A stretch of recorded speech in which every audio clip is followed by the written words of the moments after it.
Assalamualaikum warahmatullahi wabarakatuh. Perkenalkan, nama saya Jeffrey dari kelas manajemen NPM 202001235. Baik, saya akan memaparkan perkembangan ekonomi di negara barat, pembangunan secara spontan. Keadaan yang statistis pada abad pertengahan disebabkan oleh faktor-faktor non-ekonomis. Faktor-faktor tersebut diantaranya akumulasi yang didasarkan atas pinjaman yang berbunga tentang terlarang karena alasan agama dan pinjaman yang hanya untuk konsumsi bukan produksi.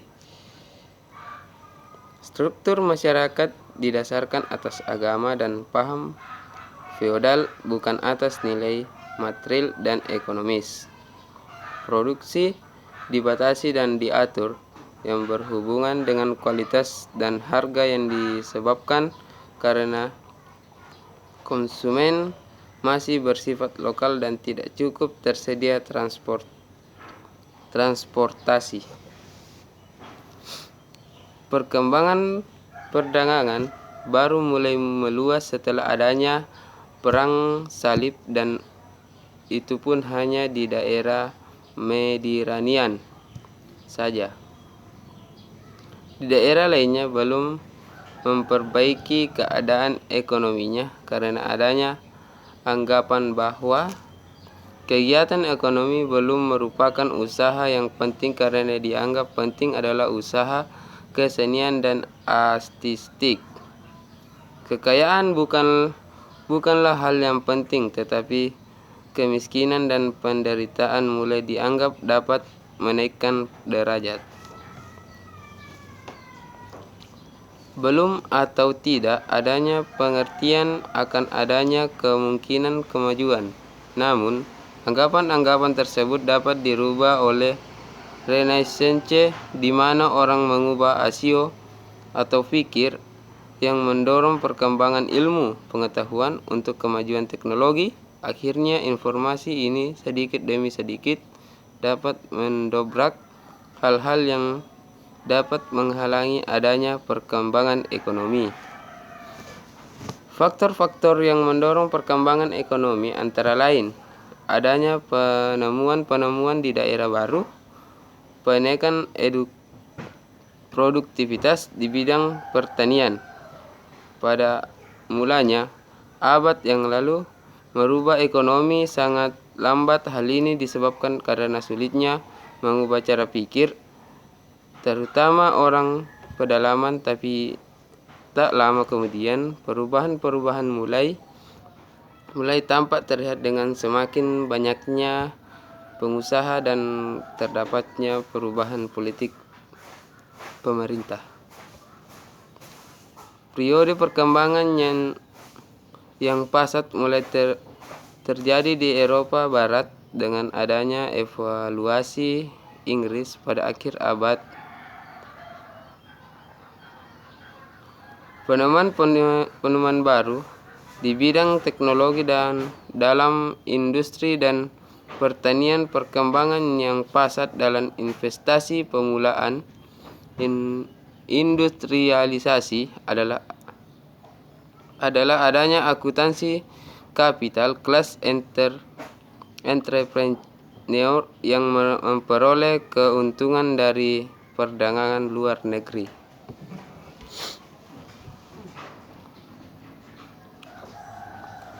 Salah satu faktor perkembangan terpenting untuk perkembangan ekonomi yang sangat pesat adalah kemajuan di bidang transportasi.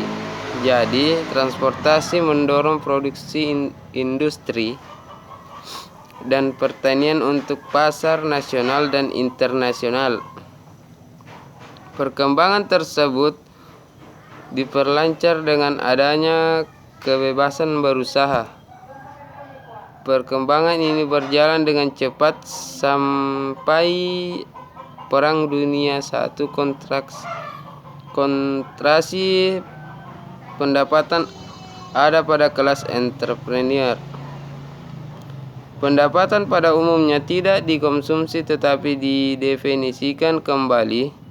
Keadaan mengakibatkan akumulasi perkembangan yang pesat dalam produksi, produktivitas, perdagangan di luar negeri dan pendapatan nasional.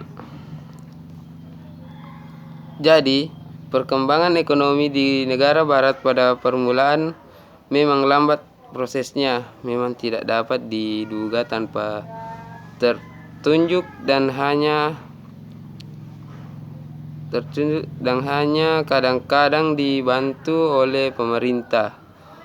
Modernisasi pertama dapat menaikkan hasil produksinya sehingga dapat mensuplai bahan makanan dan tenaga kerja di sektor industri. Akhirnya kemajuan sebagian hasil teknologi dapat dilihat dari kenaikan produksi untuk pasar dalam, kenaikan produksi dalam pasar dalam negeri dan luar negeri.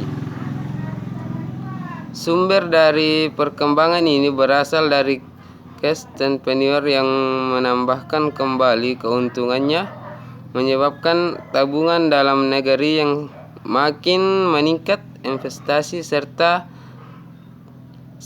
diimbangi dengan perluasan pasar yang cepat, terutama menguntungkan bagi industri yang memproduksi secara massal.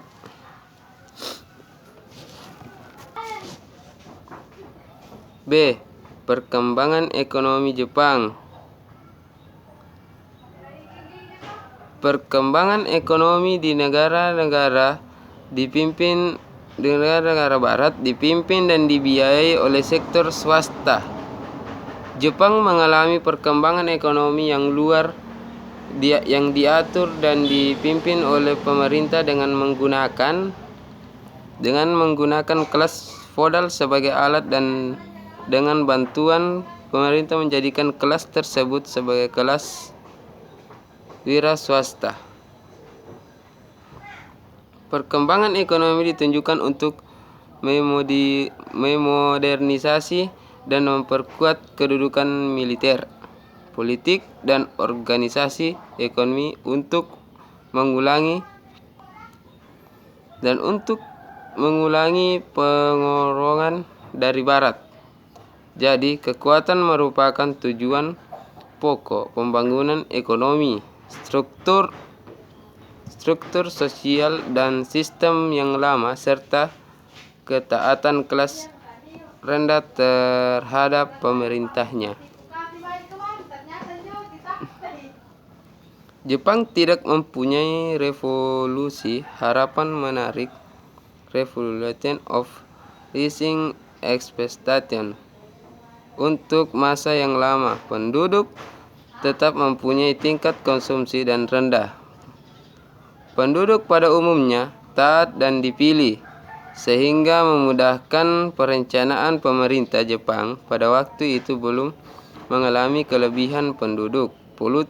Politik pembangunan ekonomi betul-betul direncanakan dan dijelaskan sehingga berhasil merealisasi tujuan seperti memodernisasi dan mengadakan ekspansi ekonomi.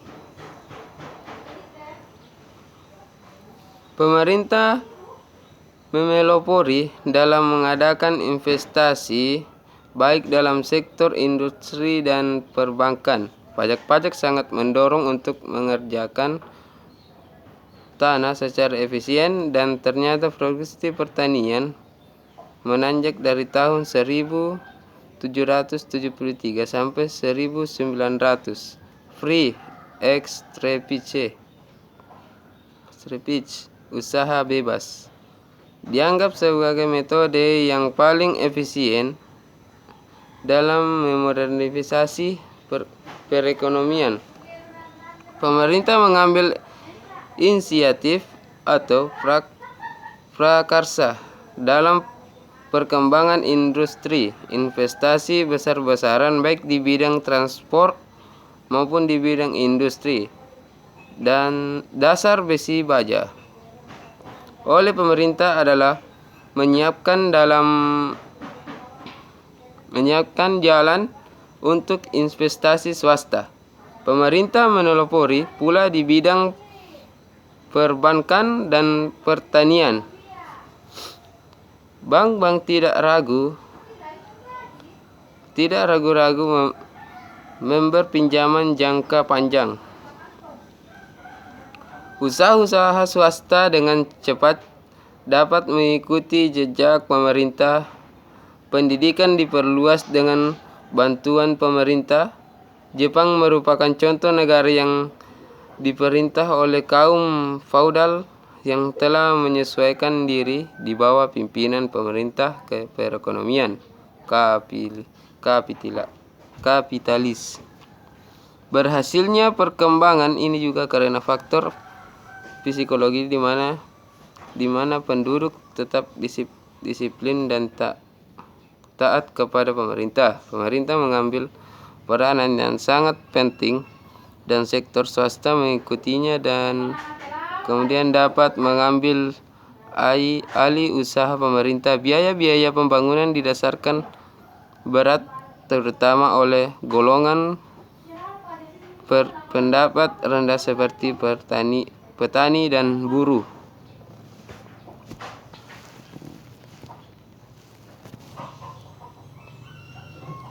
C. Perkembangan ekonomi Soviet UNI. Eropa dan Jepang meskipun ada bedanya dalam proses perkembangan, tapi pada dasarnya mempunyai kesamaan, yaitu keduanya berdasar pada perusahaan swasta dan milik swasta. Sedangkan perkembangan perekonomian Rusia didasarkan pada pemilihan dan pengawasan pemerintah seluruhnya. Pada revolusi 1917, Partai Komunis Rusia belum mempunyai blueprint atau rencana untuk perkembangan politik perekonomian dalam 10 tahun pertama. Tampak adanya kurang persiapan dengan sistem ini. Keadaan perekonomian menjadi mundur. Produksi di sektor industri dan pertanian turun sehingga terjadi bahaya kelaparan. Kelaparan pada tahun 1911 sampai dengan 1922. Tahun 1921 diadakan kebijaksanaan ekonomi baru, New Economic Policy. Ini merupakan suatu perubahan dengan diperkenalkan sistem perekonomian campuran, sedangkan negara tetap mengawasi dan menguasai sektor-sektor strategis vital, yaitu semua mekanisme berskala besar, industri, pertambangan, perbankan, dan monopoli perdagangan luar negeri. Di bawah sistem ini, perekonomian menjadi baik kembali seperti pada tingkat produksi semula. Perubahan politik yang dimenangkan oleh Stalin terhadap Trotsky, maka ekonomi juga mengalami perubahan rencana 5 tahun bertujuan untuk mengubah struktur perekonomian yang bersifat pertanian menjadi industri. Tujuan lain dicapai dengan kolektifikasi aset dengan tujuan terutama hendak menghilangkan halangan-halangan disebabkan oleh adanya kepala batu petani perorangan yang telah menjadi kaya di bawah kebijakan ekonomi baru. Industri tersebut pada periode antara tahun 1927 sampai dengan 1940, di mana investasi ke sektor industri sebesar 28 sampai 30%. dari pendapatan nasional dan 80% dari investasi tersebut diarahkan ke industri barang-barang kapital akibat produksi barang-barang konsumsi. Rencana pembangunan 5 tahun dimulai tahun 1927 sampai 1928. Perkembangan ekonomi di negara-negara barat lambat dan membutuhkan sumber-sumber kapital besar serta pengetahuan teknis yang masak. Kedua faktor tersebut, kapital dan teknologi, relatif lebih sedikit di negara-negara sedang berkembang. Perkembangan di Jepang lebih cepat karena semangat kebangsaannya, dan semangat tersebut terdapat pula di negara sedang berkembang. Sedangkan di Rusia, perkembangan yang pesat di sektor industri, terutama industri barat, dicapai dengan penekanan tingkat konsumsi. D. Perkembangan ekonomi di negara sedang berkembang. Masalah yang dihadapi oleh negara yang sedang berkembang sebenarnya telah dipersonalkan sejak selesainya Perang Dunia Kedua. Untuk mengetahui sebab terjadinya masalah tersebut kemudian diselidiki seperti sejarah bagaimana masalah itu dipersoalkan. Asal mula ekonomi dual ekonomi. Ekonomi dualistis ialah salah satu sifat pokok dari perekonomian di negara sedang berkembang. Ekonomi dualistis adalah industri ekspor yang terpadu dengan perekonomian dunia yang sudah menggunakan sistem modern, dan di samping itu ada kegiatan-kegiatan yang masih mempunyai tingkat subsisten atau pertanian tradisional dan kerajinan. Biasanya sektor ini memproduksi barang-barang untuk pasar lokal dan terpisah dari perekonomian pasar modern. Terjadinya hal diawali dengan pada akhir abad 19, negara-negara industri seperti Jepang meluaskan kekuasaannya sampai ke seluruh dunia, khususnya ke negara yang sedang berkembang. Awalnya bertujuan untuk berdagang tetapi kemudian memperoleh kekuasaan. Oleh karena itu Jepang dapat memperoleh lebih banyak bahan-bahan yang mereka butuhkan dengan cara memaksa petani setempat untuk menanam tanaman tertentu yang mereka butuh.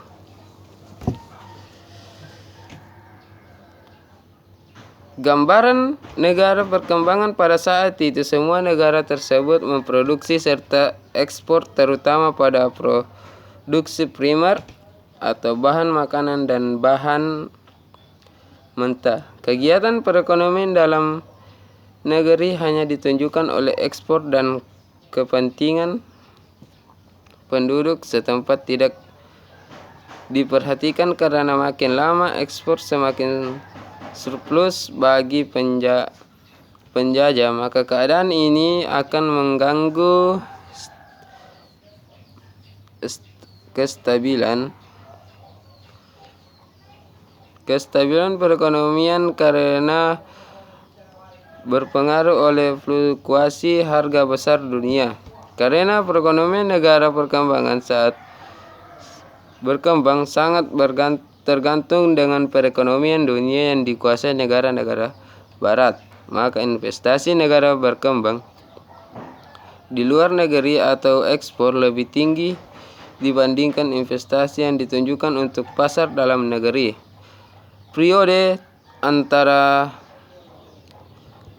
Perang Dunia ke-1 dan Perang Dunia Kedua, turunnya kekuasaan Barat, dampak Perang Dunia 1 dan 2 bagi negara berkembang adalah A. Menaikkan pemerintah bahan mentah, industri dan makanan dari negara sedang berkembang. B. Pengurangan ekspor barang konsumsi ke negara sedang berkembang. Hal tersebut mendorong negara berkembang untuk melaksanakan industrialisasi dengan tujuan supaya tidak tergantung lagi pada luar negeri agar mampu menampung pengangguran. Periode sesudah Perang Dunia II, perkembangan internasional. Setelah Perang Dunia Kedua, terjadi perubahan pandangan tentang perkembangan ekonomi. Negara maju menyadari bahwa perkembangan ekonomi merupakan tujuan penting, maka dari itu mereka pernah perhatikan terhadap negara sedang berkembang. Negara perkembangan mengimpor barang konsumsi dan barang kapital untuk keperluan perang dengan pembelian secara kredit. Untuk membantu negara sedang berkembang, negara maju membentuk IBRD, International Bank for Reconstruction and Development, untuk mendorong investasi di negara tersebut. Kemudian dibentuk FAO, Food and Agriculture Organization, dan ITO, International Trade Organization. Kedua badan dibentuk dengan memiliki tujuan yang menguntungkan bagi negara yang sedang berkembang. Setelah Perang Dunia II berakhir, keadaan negara berkembang tidak mengalami kemajuan karena devisa yang dimiliki oleh negara berkembang sedang tidak banyak lagi manfaatnya. Hal itu disebabkan karena harga barang impor dari Amerika naik sehingga pembangunan ekonomi mengalami kelambatan. Keadaan ekspor produksi primer mengalami penurunan karena adanya persaingan dari bahan-bahan sintesis. Selain itu, adanya proteksi di negara maju sehingga dasar tukar di negara berkembang makin lemah. Bentuk untuk negara sedang berkembang itu ada, tetapi jumlahnya tidak sesuai yang dibutuhkan. Bantuan berupa kapital saja bagi negara berkembang tidaklah efektif tanpa diimbangi dengan faktor-faktor lain seperti keterampilan manusia dan kemampuan pemimpin, karena faktor ini sangat kurang di negara berkembang. Ya, mungkin itu yang dapat saya paparkan. Lebih dan kurangnya mohon dimaafkan. Mohon maaf ketika ada perkataan yang kurang baik atau salah, karena manusia tidak luput dari kesalahan. Akhir dari saya, wabillahi taufiq wal hidayat. Assalamualaikum warahmatullahi wabarakatuh.